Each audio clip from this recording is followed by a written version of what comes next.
Y'all know what it is. Jay Williams, Let's Live Life, and we're back. Who had sex with a baby? Let's relive it. When I was up Greensville, man, by far the sickest dude I ever met was a dude by the name of Stacy. Now, when I say sick, I don't mean sick along the lines of murdering people. I don't mean sick along the lines of inmate on inmate violence. I mean, his charge alone made him the sickest individual I had ever dealt with in all my years of incarceration. Now, Stacy was one of those dudes that was real quiet. He was almost like a recluse. He never talked to nobody. He had a job, working at the warehouse at the prison, and even at the warehouse where he worked at his station with other dudes, he never spoke. I never once heard the man say a word. I've been around Stacy maybe 2 years at this point when this story took place. So at this time, we have this shift of officers that are just, what's the best word to say without, they were just ghetto. You know what I mean? It's what it was. Most of the officers on that shift were low income housing. They carried themselves ghetto. They were super ratchet. No offense to anybody, but you get what I'm saying. There was no white officers on the shift. It was just mostly these ghetto ass, women, man, and a couple, street dudes that were working our shift. Our sergeant at the time was a piece of shit, man. He was more interested in sleeping with females at the prison than he was doing his job, even though his wife was also an officer at the prison. So we get a new CO on the shift, and the CO is from a different county. She immediately notices Stacy because of Stacy's case, and it was all in the news years before. But Stacy's been locked up for years now. But she remembered him because of his case. Now, Stacy was in the cell with a dude that worked on electronics named Randy Chappelle. Randy was a good dude, big fat dude, ate honey buns, Snicker bars all day. If he worked on something, he wanted you to pay him in all sweets. If Randy wasn't eating sweets, he was working on electronics. If he wasn't working on electronics, he was looking for a way to smoke some crack. That's just, some backdrop on who Randy was. But Stacy was his cellmate, and he never even really talked to Randy. I asked Randy, I was like, what's up with your cellmate, man? That dude don't never talk. You know what I mean? He's like, I don't know, man. He maybe said 5 words to me, in the years we've been in the cell together. So I'm like, all right. Then we've got a dude in our pod named Dog, Barbie Dog. And anybody that's been up Greensville that was there between 2005, 2014 era, y'all know who Barbie Dog is. Y'all know who Dog is. He looks like a shorter version of Debo.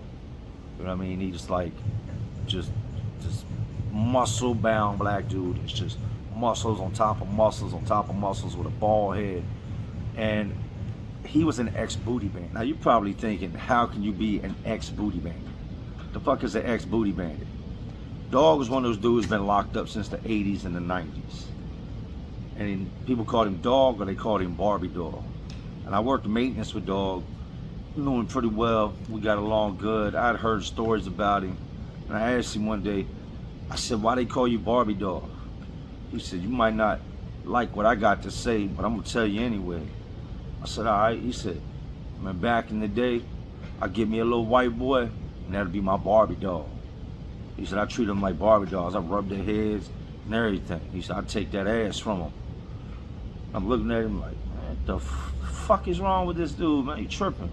He was like, I'm just telling you, if you was soft back then, he's like, it didn't even matter if you was soft. He's like, if I wanted that ass, I would take it. He was like, but that was so many years ago. He was like, now, I don't really do that so much, man. He's like, I might make parole one day, so I had to slow down. He's like, plus you got all these punks running around here, so you ain't really got to take no ass no more, man. He's like, but yeah, they used to call me Barbie Dog. He's like, but now they just call me Dog. Hey, whatever, man. So we get this new guard on, right? All this ties together. We get this new guard on, her name's Sharon. And Sharon is from the same county as this dude Stacy that never talks to anybody. Sharon recognizes Stacy. Right away she recognizes him. She knows who he is. She goes in the office. She pulls up his paperwork. She goes into the pod and she posts it. Like they have this bulletin board where they put up, newsletters, new rules in the prison, maybe the chow hall menu, whatever for the week, and they post it. Well, in the middle of the night when nobody's looking, she goes out there. This is an officer now, and she takes this dude's arrest report, his charges, his court case, clippings, all the stuff she copied and pasted and put on paperwork, and she puts it on the bulletin board. So I wake up in the morning for chow and I go out my cell and everybody's at the bulletin board looking at it like, what the fuck? This dude Stacy, he's already gone to work. He's already working in the warehouse. He's not aware of what's going on. So I walk up, I make my way through the crowd, and I'm standing there looking at the paperwork and looking at all this. And we come to find out that not only did Stacy murder an infant, a child that was like less than a year old, he was also a sexual predator. In the paperwork, it stated that originally they couldn't figure out why the baby had died. They thought it was kind of like SIDS, where a baby passes away in its sleep. But then upon further investigation and on the autopsy, they found, and look, if you're squeamish, you don't like to hear bad things, this is the point where you turn the video off. Let me give you a second. All right, so upon the autopsy of the baby and them, doing everything to figure out why this little baby died, they found semen, male sperm, in this baby's throat. This guy Stacy was alone with this baby and commenced to having sex with this little tiny baby with its mouth. Collapsed its airway, baby choked to death, couldn't breathe, and died. Now, it's a no-brainer. Y'all know where this is about to go. You got men in there that love their kids, man. Miss their kids. Hate, sex offenders and predators like that as it is. And now this guy's paperwork has just now been blasted for everybody to see by Officer Sharon. He comes in that evening, and there is just a gang of dudes standing there waiting on him. You know what I mean? Everybody's trying not to look like they're going to do anything. And the other guards on this shift, like I said, they were hood. They kept it hood. They knew what was going to happen to him. They wanted it to happen to him. They weren't going to call no codes. They turned the cheek the other way, weren't paying attention. You get what you get. You deserve every bit of it. So when he comes in the pod, I'm thinking right then and there, they're just going to start stabbing this dude. They're going to chop him down. They're going to butcher him right there in the middle of the pod in front of everybody. Not what happens. Dog walks up in front of everybody. Dog was respected. You know what I mean? Dog's, he's an OG. He's a lifer. He's been down a long ass time. Dude's respected dog. Not to mention he had that one hitter quitter, that pie out to break your whole goddamn jaw. And he was about that knife play. And he'd fuck you if that's what he felt like doing. So a lot of dudes, when you got somebody in that position that steps up, they're going to fall back. You know what I mean? About that life. But like I've said, everybody's a killer. Everybody's a gangster until a real killer or a real gangster shows up. Dog steps in front of everybody. He's like, nah, y'all ain't gonna do shit to that man. Leave the man the fuck alone, man. He's locked up just like the rest of y'all. He's paying for his crimes just like the rest of y'all. So we're like, the fuck, man? This dude's defending this dude. He's like, I'll take care of it. So he goes to the booth and tells them, I want y'all to move Stacy to my cell and move my cellie up there with Randy Chappelle. Put Stacy in my cell. So right then and there, we know this ain't a he's gonna protect him thing, man. This is bad for this dude, and he's about to get everything that he deserves. This dude, Stacy, goes to the booth and tells him, hey, look, I fear for my life. I want to go to the hole. And they have this little metal slot that they can fold up inside the booth, or they can let it down to talk to you. They close the slot in his face, tell him, get out of here.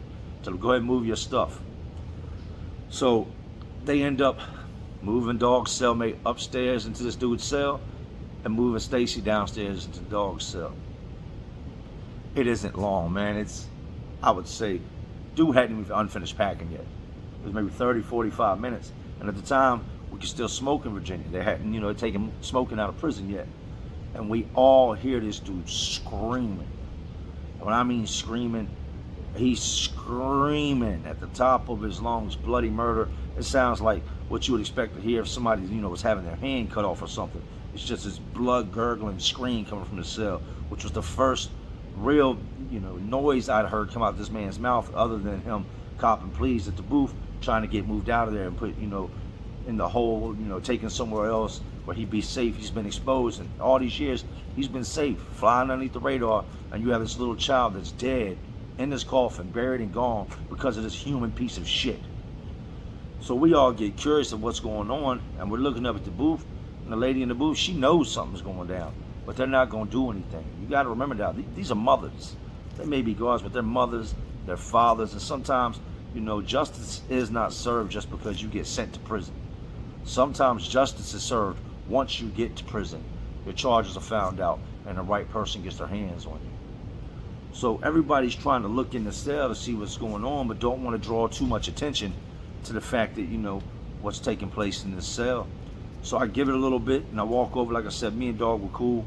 We worked together, I worked out with Dog. We was all right. And I walk up to the cell, and I knock on the door, and I'm like, yo, and he's like, what's up, man? I said, it's Jay. He was like, what's up, Jay? Look. So I look in the cell, and he's got this man hog-tied, laying on the floor on his belly with his pants pulled down. Pulled down around his ankles, and his ankles are up tied to his hands. And he's sitting there beside him, and his boxers. He's got shit on him, he's got blood on him. Right on the front of his boxers, you can see the shit and blood. This dude's got blood and shit smeared all over his ass, it's all over the floor.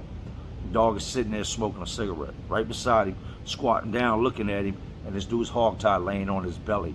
Cigarette draws from it, and puts it out in the middle of his back.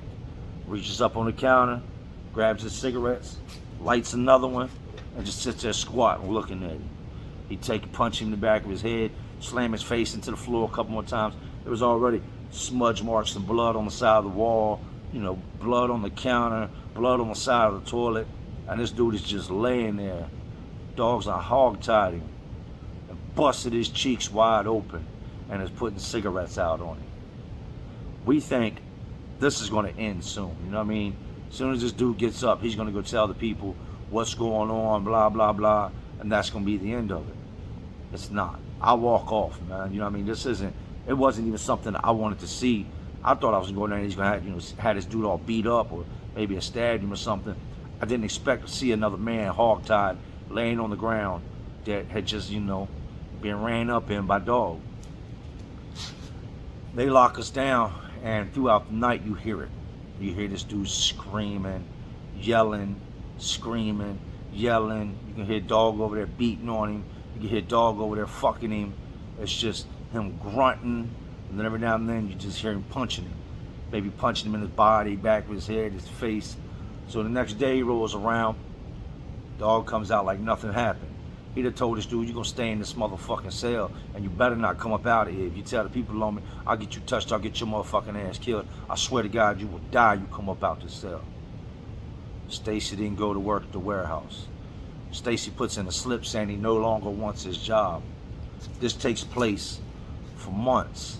When I mean months, better part of probably a month and a half.